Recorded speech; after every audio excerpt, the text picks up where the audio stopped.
Jesus e Elias revelado.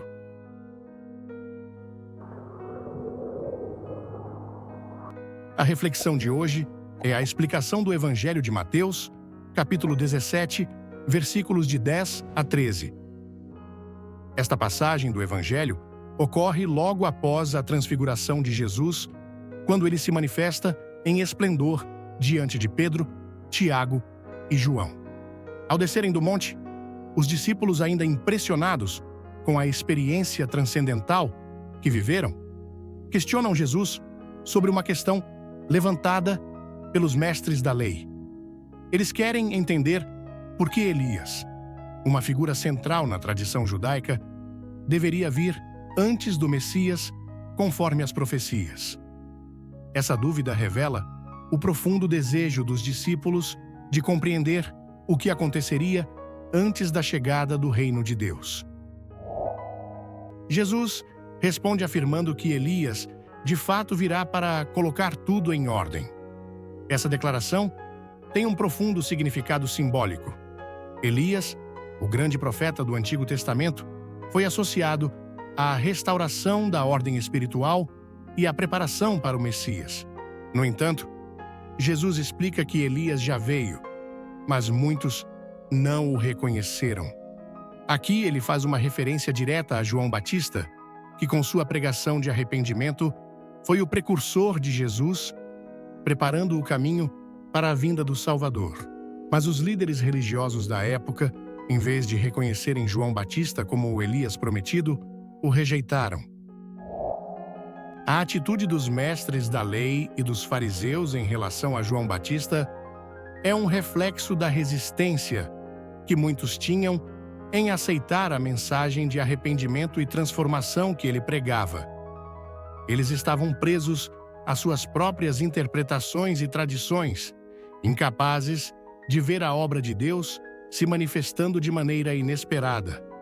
Quando Jesus diz que fizeram com ele tudo o que quiseram, ele se refere ao sofrimento e à morte de João Batista, que foi decapitado por ordem de Herodes. Esta declaração aponta para a maneira como o povo e os líderes espirituais de Israel tratam os mensageiros de Deus, muitas vezes com hostilidade e violência. A conexão feita por Jesus entre a figura de Elias e João Batista ajuda a esclarecer o papel de João como precursor do Messias, o Elias que há de vir, conforme as escrituras judaicas. No entanto, essa revelação também aponta para uma tragédia. O povo e os líderes não estavam preparados para reconhecer a obra de Deus em sua plenitude.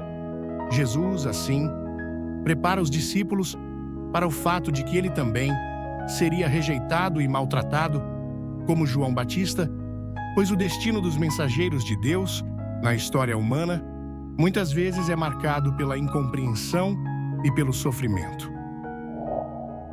A revelação de que o Filho do Homem será maltratado por eles é uma antecipação do que acontecerá com Jesus, cujo ministério também será marcado pela rejeição e pela violência.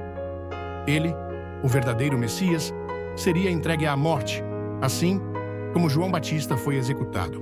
E muitos não seriam capazes de entender a natureza de sua missão redentora. Isso desafia a visão convencional dos discípulos sobre o reino de Deus, que eles esperavam ser um reino de glória e poder imediato.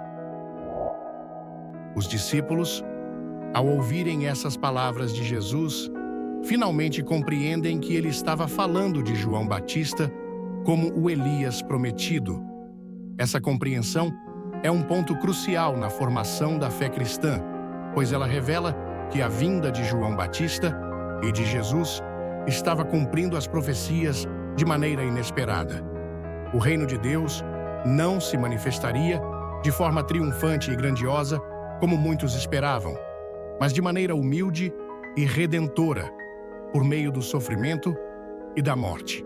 A verdadeira ordem que Jesus traz é uma ordem que vem de dentro, transformando os corações e levando à salvação, não por poder político ou militar, mas por meio da entrega amorosa de si mesmo. A paz de Cristo e o amor de Maria, tia Alessandra. E aí, povo de Deus? Gostaram da reflexão de hoje?